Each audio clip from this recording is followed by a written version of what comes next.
সিলেটের জৈন্তাপুর উপজেলার ২ ইউনিয়নের পাহাড় টিলা ও ফসলি জমিসহ প্রায় ৬,০০০ একর ভূমি ৪টি চা কোম্পানি বন্দোবস্ত চেয়ে আবেদন করেছে, যার ফলে ১৫,০০০-এরও বেশি পরিবার ভূমিহীন হয়ে যাওয়ার সম্ভাবনা দেখা দিয়েছে। গোপনে এই প্রক্রিয়া চলছিল বলে এলাকাবাসী জানান, ফলে এলাকায় উচ্ছেদ আতঙ্ক দেখা দিয়েছে। সরেজমিনে খোঁজ নিয়ে জানা যায়, এই বন্দোবস্ত প্রক্রিয়া গোপনে চলছিল গত কয়েক বছর ধরে। জেলা প্রশাসন থেকে শুরু করে উপজেলা ও ইউনিয়ন কার্যালয়ের কর্মকর্তা গোপনে এই কার্যক্রম চালাচ্ছেন। উপজেলার নিজপাট ইউনিয়নের ৬ নম্বর ওয়ার্ড সদস্য মোহাম্মদ শুকুর আলী তথ্য অধিকার আইনে দরখাস্ত করে ৪টি কোম্পানির বন্দোবস্তর তথ্যাদি সংগ্রহ করেন। তিনি জানান, বংশ পরম্পরায় উক্ত এলাকায় প্রায় ১৫,০০০-এরও বেশি ভূমিহীন পরিবার বসবাস করে আসছেন। আজ থেকে ৫০-৬০ বছর আগে উক্ত এলাকা বসবাসযোগ্য ছিল না, কোনো আবাদি জমি ছিল না। তাদের উপস্থিতিতে আজ এসব জমি আবাদি হয়ে উঠেছে। পাহাড় টিলা যেসব গাছগাছালি বেড়ে উঠেছে, এগুলো তাদের হাতের লাগানো। আমরা সমস্যা তো আমরাও তো আজকে আর একে আর দুই কে লইয়া আছে যারা, এরা তো সব ভূমিহীন, এরা তো চরম মানে এরা যদি এগিয়ে জায়গাতে এরা রাস্তা ছড়িয়ে দিব গিয়া, এক কথায় শেষ।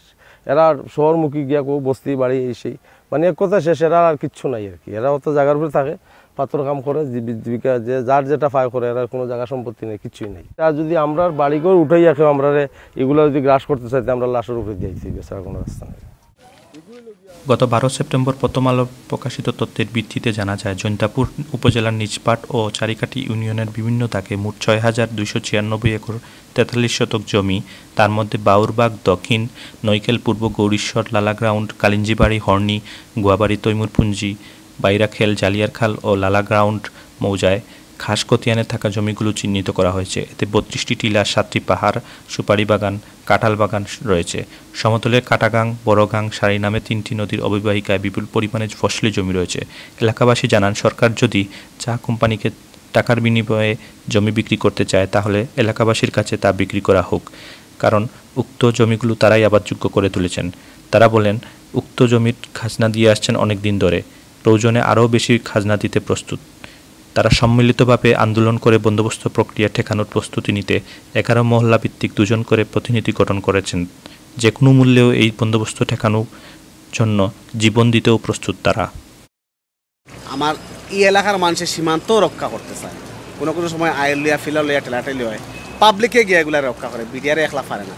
শেষ পর্যন্ত আমরা দরখাস্ত করছি জেলা প্রশাসকের কাছে যে আমরা এই জায়গাটা পাইতাম কীভাবে, কোন ম্যানুয়ালে আমরা পাই, ও ম্যানুয়ালটা আমরা নিয়ম মতো দিতা, আর এরারে এটা তারা কাগজে খারিজ করতাম যে আমরা এখানে চা বাগান করতে দিতাম না। এবং আপনি তদন্ত করে দেখা কত হাজার হাজার মানুষ এখানে আমরা বসতি, আমরা জান দিমু, তবে জমি দিব না, আমরা এনে একটা ঐক্য আছে, এই ঐক্য থাকবো।